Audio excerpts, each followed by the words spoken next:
Start. क्या होता है? दो घन जिसमें से प्रत्येक का आयतन, माना एगो घन है, इधर लिखो साहब,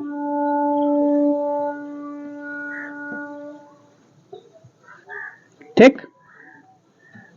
घन का मतलब तनिक उसको घर बना दो,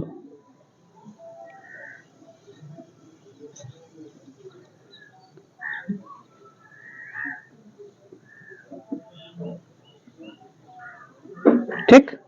बोलता है प्रत्येक का आयतन, इसका आयतन है 64 सेंटीमीटर क्यूब, तो ई भी हो जाएगा 64 सेंटीमीटर क्यूब, दोनों ना। के संलग्न फलकों को मिलाकर, अभी दोनों को क्या किया गया? मिला दिया गया। एक रात दोनों को ऐसे मिला दो,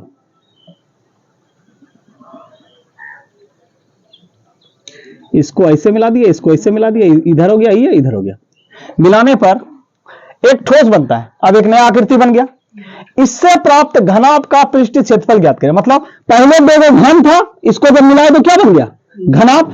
अब इसका पृष्ठ क्षेत्रफल ज्ञात करना है। तो पहले घन से था, तो माना घन का आयतन कितना दिया है?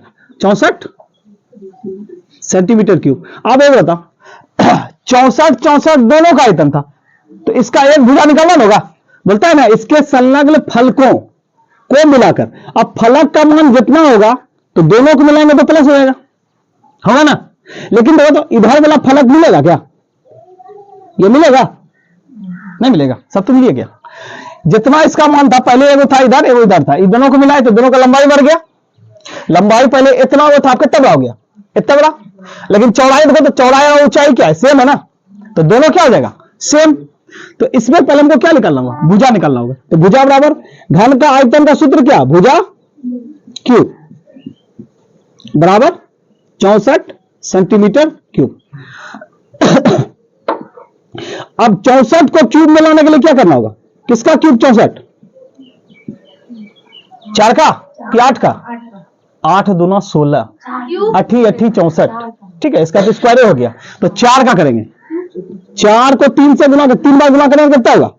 4 गुना 4 गुना 4 बराबर 64 हो गया ना। अब ई क्यूब से ई क्यूब का कहानी खत्म, तो भुजा का मान कितना आ गया? 4 सेंटीमीटर, ये ना गया। मतलब ये जो 64 वाला था, एक साइड का जो 64 था आयतन, उसका भुजा का मान कितना गया? तो 64 इधर भी था, तो इसका भुजा का मान कितना हो गया? 4। अभी दोनों को बोलेंगे तो लंबाई क्या हो जाएगा? प्लस ना। तो कुल लंबाई तो लिखेंगे दोनों घनों को मिलाने पर, दोनों घनों को मिलाने पर बना ठोस एक घनाभ है जिसकी लंबाई कितना हो जाएगा? 4 प्लस 4 बराबर 8 सेंटीमीटर। लेकिन बाद बाकी दोनों चीज क्या रहेगा? बराबर है ना। चौड़ाई क्या हो जाएगा इसका? 4 सेंटीमीटर। ऊंचाई क्या हो जाएगा? 4 सेंटीमीटर, है ना। पहले घन था, पहले घनाभ था, तो चारों भुजा इसका बराबर था। अब घन बन के क्या बन गया? घनाभ। घन बाहर करके क्या बन गया? घनाभ। तो इसका भुजा क्या हो जाएगा? दो भुजा एक तरह का, लेकिन तीसरा भुजा ये जो है लंबाई, इसका क्या हो जाएगा? बढ़ जाएगा। चौड़ाई और ऊंचाई दोनों बराबर, तो इसका क्या हो जाएगा? लंबाई कितना आ जाएगा? 8 सेंटीमीटर। चौड़ाई कितना हो जाएगा? 4 सेंटीमीटर। ऊंचाई हो जाएगा 4 सेंटीमीटर। अब हमको क्या ज्ञात करने करता है? घनाभ का पृष्ठ क्षेत्रफल। तो आप लिखेंगे घनाभ का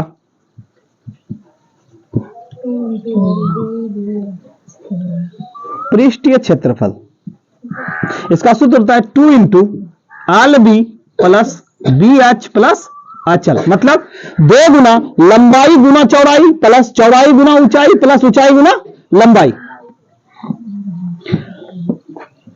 2 के जगह 2, लंबाई कितना है? 8 गुना 4 प्लस चौड़ाई प्लस ऊंचाई, चौड़ाई भी 4 ऊंचाई भी 4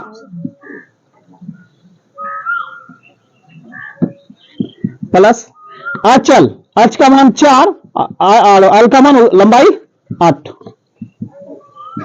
8 चौके 32, 8 16, और 8 चौके 32, 16 32, 16 32, 4 2 6 8 10,